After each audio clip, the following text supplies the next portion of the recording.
Drugs नहीं लेती हूँ।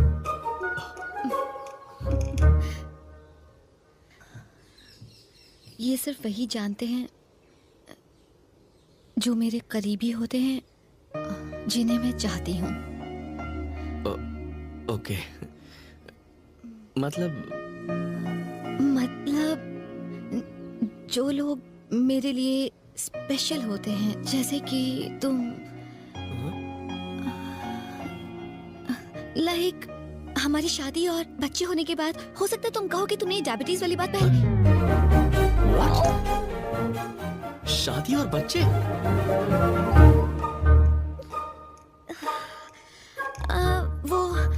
वो मुझे जाके मेकअप करना है। ठीक है।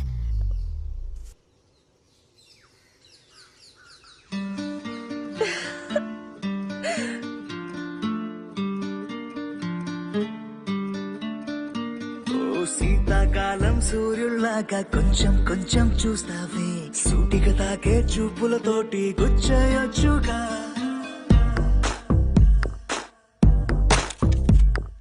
వేసవికాలం గాలుల్లాగా కొంచెం కొంచెం వీస్తావే, తరుమెత్తుంటరి తుఫానులాగా చుట్టయ్యొచ్చుగా. వర్షాకాలం మబ్బుల్లాగా కొంచెం వస్తావే, సాయంకాలం సరదాలాగా మొత్తంగా రావే. కనులకు కలలు, వయసుకి వలలు విసిరిన మగువ మనసుకి దొరకవే. శీతాకాలం సూర్యుల్లాగా కొంచెం కొంచెం చూస్తావే, సూటిగా తాకే చూపులతోటి గుచ్చేయొచ్చుగా. వేసవికాలం గాలుల్లాగా కొంచెం కొంచెం వీస్తావే, తరుమెత్తుంటరి తుఫానులాగా చుట్టయొచ్చుగా. It's love when you feel hot in the cold. It's love when you never ever get old. It's love when it's just you and me. Yeah, get closer and hold me.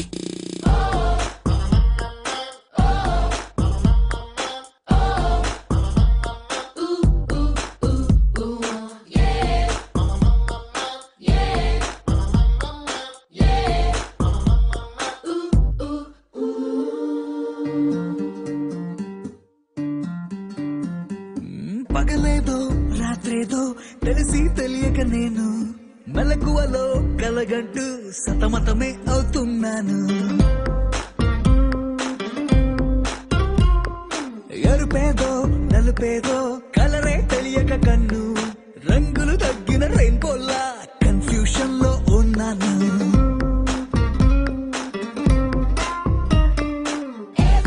అమ్మాయంటూ బీటే కొడుతూ cinema హీరోలా తిరిగానే తిరిగానే, darling అంటూ every night flood light వేసి వెతికానే వెతికానే.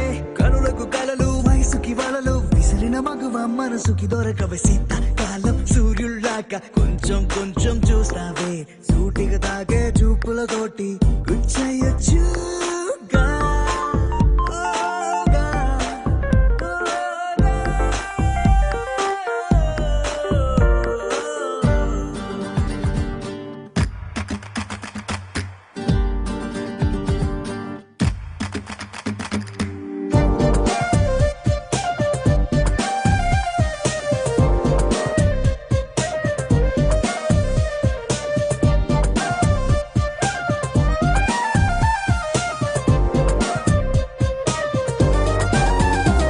When I see you, I start hearing violins right there in the middle of the silence. With the rest of the melody slowly fading in, baby, you're my symphony in all sense. గుండెల్లో మాటల్ని నీకెట్టా చెప్పాలంటూ ఏవేవో పాటల్లో reference ఏదో వెతికాను. వెన్నెల్లో కూర్చుంటే కొత్తే ముందనుకున్నాను, నువ్వు వచ్చి కలిసాకే డిఫరెన్స్ ఏదో చూశాను.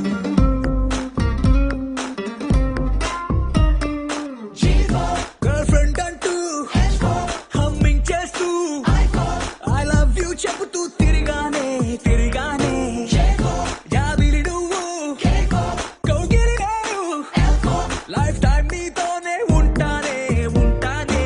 కనులకు కలలు, వయసుకి వలలు విసిరిన మగువ మనసుకి దొరకవే. శీతాకాలం సూర్యుల్లాగా కొంచెం కొంచెం చూస్తావే, సూటిగా తాకే చూపులతోటి తోటి గుచ్చేయొచ్చుగా వేసవి కాలం గాలులాగా కొంచెం కొంచెం వేస్తావే తరిమేతుంటాయి తుఫానులాగా చుట్టయొచ్చుగా. The sun rises and then it sets, but something new happened the day we met. They both seemed to be happening at the same time. I knew I had to make you mine. देखो सारा luggage बाहर निकाल लो. Sir ये लो. Sir ये 15 लाख का check है, पर आपको तो 10 ही देने हैं. तुम्हें जितना दो उतना कम है बेटा. सर नो सर, मैं ये नहीं ले सकता सर, प्लीज आप. ये फीस नहीं, मेरा प्यार है. प्लीज. जो अजय सिंह मुझे अपनी बेटी देने वाले थे, परी की स्कूल फीस दे बैठे.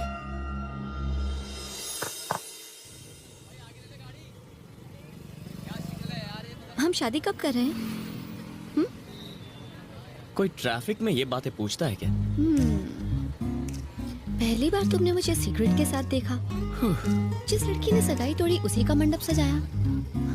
लो शुगर होने के बावजूद मुझसे इतना प्यार किया. हमारी लव स्टोरी तो सबसे बहुत अलग समझ है ना? गया. घर आके मेरा हाथ मांगो. हे, इतनी जल्दबाजी ठीक नहीं है. करेक्ट. ऐसे मामलों में फैसले सोच समझ कर करने चाहिए. हाँ, आज सोचो और कल आ जाओ. बहुत टाइम दे दिया सुबह लक्ष्मी. समीरा. ओके समीरा जी.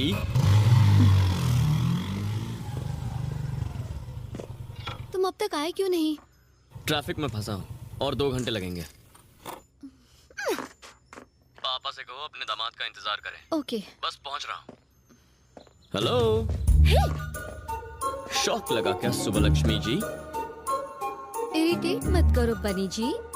ठीक है, इरिटेट नहीं करता तुम्हारे पापा से. पहले ही लो शुगर का लोचा है, मिठाई मत खाओ.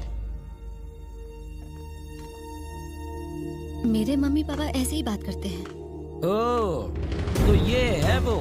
मेरी हालत उस चूहे जैसी थी जो शेर की गुफा में साइट सीइंग करने जाता है. मैंने अपने दोस्त से कहा कि उसकी बेटी का रिश्ता इससे तोड़ दे और मैं इसे अपनी बेटी दूं.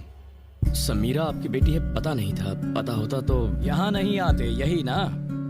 बनी बहुत अच्छा लड़का है पापा. पिता का कर्ज उतारने के लिए इसने सारी प्रॉपर्टी बेच दी. ऐसी बेवकूफी से इम्प्रेस होने की कोई जरूरत नहीं. मैं ही नहीं, पल्लवी भी इससे शादी करना चाहती थी. मैंने नहीं सोचा था कि ये जनरेशन इतनी नासमझ होगी. इंसान पैसा कमाने के लिए ही बना है. महंगी गाड़ी खरीदनी चाहिए, ऐशो आराम की चीजें होनी चाहिए, रहने के लिए ऐसा बड़ा सा एक घर होना चाहिए और बात करने के लिए ऐसी दीवारें भी होनी चाहिए.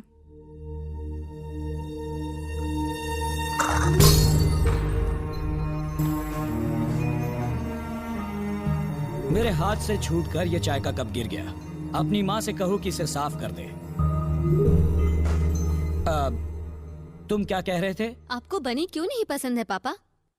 मैं समझ नहीं पा रही. लड़का जवानी में दारू पिए, सिगरेट फूंके या ड्रग्स ले, मुझे कोई प्रॉब्लम नहीं. हम उसे रिहेबिलिटेशन सेंटर भेजकर उसका इलाज करवा लेंगे. लेकिन इस लड़के की बीमारी का कोई इलाज नहीं है. कौन सी बीमारी? अच्छा बनकर भलाई करने की बीमारी. ऐसे लोग अपना सब कुछ दान करके जिंदगी भर फकीरों की तरह रहते हैं. समीरा वैसे ही बहुत प्रॉब्लम्स है. तुम्हारे पापा से बहस नहीं करना चाहता. तुम मुझे चाहती हो तो मेरे साथ चलो. मैं तुम्हें इसी वक्त अपने साथ ले जाऊंगा. शाबाश. तुम्हारे पिता के मरने के बाद भी कोई उनके बारे में कुछ नहीं कह सकता और तुम मेरे सामने ही मेरी बेटी को ले जाने की बात कर रहे हो. क्या यही है तुम्हारी वैल्यूज? तुम सिर्फ ढोंग करते हो. तुम शायद नहीं जानते, तुम्हारा बाप एक बहुत बड़ा चीटर था. उस वक्त अगर हाथ में चाकू होता तो इसका खून करके शमशान पहुंचा देता और खुद जेल की सलाखों के पीछे होता. मेरा बाप नहीं, मेरे पिता का ही है. अगली बार उनका नाम लेने से पहले 2 बार सोचिएगा. आजकल तो मैं उनका नाम दिन में कई बार लेता हूँ बेटा.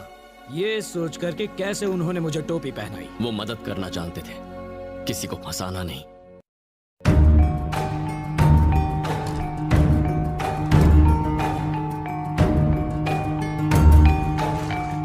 मोहन कुमार मिश्रा बिना प्रूफ के बात नहीं करता. ये प्रॉपर्टी तुम्हारे पिता ने ही मुझे बेची थी. तब इसकी कीमत 10 करोड़ थी, आज 30 करोड़ है. लेकिन इससे जुड़े बाकी सारे पेपर्स देवराज नाम के एक आदमी के पास है, जिसने वहाँ अपना बोर्ड लगाकर उस जमीन पर कब्जा कर लिया है. जब तक मैं तुम्हारे पिता से इस बारे में बात करने पहुंचता, वो इस दुनिया से चले गए. तुम इन पेपर्स को रखकर मुझे मेरे पैसे लौटा दोगे, ये सोचकर मैं तुम्हारे घर आया था. एक ऐसा आदमी जिसे अपने सगे बाप की मौत से ज्यादा फ्लाइट रेट जरूरी थे, वो मेरे पिता के मरने के बाद मेरे घर क्यों आया, मुझे सलाह क्यों दी, यह अब मेरी समझ में आया। उस वक्त तुमने हरिश्चंद्र की तरह अपनी सारी प्रॉपर्टी लोगों में बांट दी और वो बेकार के शेयर्स रख लिए। अब तुम ही बताओ, मुझे ऐसी जमीन बेचने वाले तुम्हारे पिता महान हैं या अब तक इस बारे में जिक्र तक नहीं करने वाला मैं महान हूँ? जाओ और जाकर शादियां अरेंज करवाओ और चिल्लर कमाओ। वैल्यूज पर प्रवचन देने की कोई जरूरत नहीं। तुमने इतना सब कुछ ये सोचकर किया कि तुम्हारे पिता को कोई गालियां ना दे। अब मैं गालियां दे रहा हूँ, क्या करोगे तुम? लौटाओगे मेरा पैसा? लौटाओगे क्या? पैसा नहीं दे सकता, पर वो प्रॉपर्टी पेपर्स ला कर दूंगा सर। तुम मुझे पेपर्स ला कर दोगे? जानते हो वो पेपर्स किसके पास हैं? देवराज ठाकुर। वो मेरी तरह शरीफ आदमी नहीं जो तुमसे प्यार से बात करेगा। उसका दूसरा नाम ये दहशत है। आसपास के 21 गांवों में उसी का राज चलता है।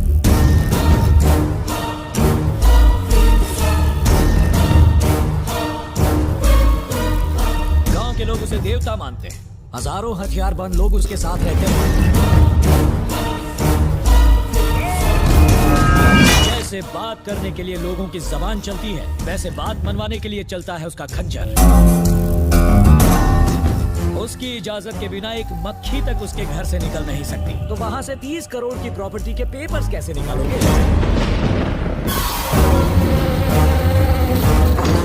भले ही रावण के 10 सर थे, उसके साम्राज्य की राक्षस रक्षा करते थे। अशोक वाटिका कहाँ थी किसी को नहीं पता था, लेकिन वहां पहुंचने के लिए भगवान राम ने रास्ता ढूंढ ही लिया। मैं वो पेपर्स लेकर आऊंगा। आज से ठीक 4 हफ्ते बाद उस लैंड का मुआयना करने बैंक ऑफिसर्स आएंगे। तब तक पेपर्स ला पाओगे? हाँ, ले आऊंगा। ठीक 4 हफ्ते बाद। 1 महीना। आज 21 तारीख है, अगले महीने की 20 तारीख तक। अभी दोपहर के 12 बजे। अगले महीने की 20 तारीख को पेपर्स ठीक 12 बजे आपके हाथों में होंगे। अगर तुम पेपर्स ले आए तो वादा करता हूँ तुम्हें अपना दामाद बनाऊंगा। मेरे पापा की तस्वीर पर हार चढ़ाना पड़ेगा और सॉरी कहना पड़ेगा।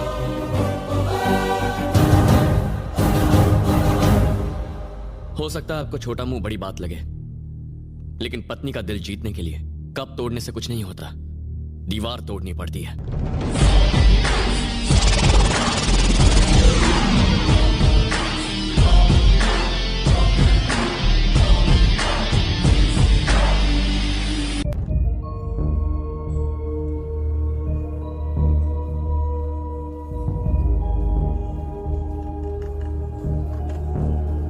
तेरे पिता ने नुकसान उठा के वो जमीन बेची, मोहन कुमार ने अपनी मर्जी से खरीदी। अब तेरे पिता दुनिया में है नहीं, इसलिए वो तेरे पिता को कुछ भी कहें क्या फर्क पड़ता है? रमेश, ये क्या कह रहा है तू? मुझे फर्क नहीं पड़ना चाहिए? हाँ, ऐसा होता तो मैं अपनी 300 करोड़ की प्रॉपर्टी छोड़ के आता, खुद को कंगाल बना लेता। तू साइन कर पाया क्योंकि वो पेपर्स तेरे पास थे, लेकिन ये पेपर्स किसी और के पास हैं। तू लाएगा कैसे? सब तेरे पिता की बहुत इज्जत करते थे, सिर्फ एक आदमी को छोड़कर, और वो है मोहन कुमार मिश्रा, बिजनेस खोपड़ी वाला। उसने अगर कुछ गलत कह दिया तो क्या हो गया? उसकी वजह से तू अपनी जान खतरे में डाल देगा। भगवान राम अगर ये सोचते कि सिर्फ एक आदमी ने उनकी सीता के साथ अन्याय किया है तो सिर्फ लव और कुश उन्हें भगवान बुलाते, लेकिन आज सब भगवान मानते हैं। वैसे ही मेरे पिता को 100 में से सिर्फ 99 लोग महान कहें ये काफी नहीं है। 100 के 100 लोगों को कहना चाहिए, भले ही 100वां आदमी बिजनेस खोपड़ी वाला मोहन कुमार मिश्रा ही क्यों ना हो, उसे भी ये बात माननी ही पड़ेगी। अगर तू मेरी कुछ मदद कर सकता है तो बता, क्योंकि मैं पीछे नहीं हटने वाला हूँ।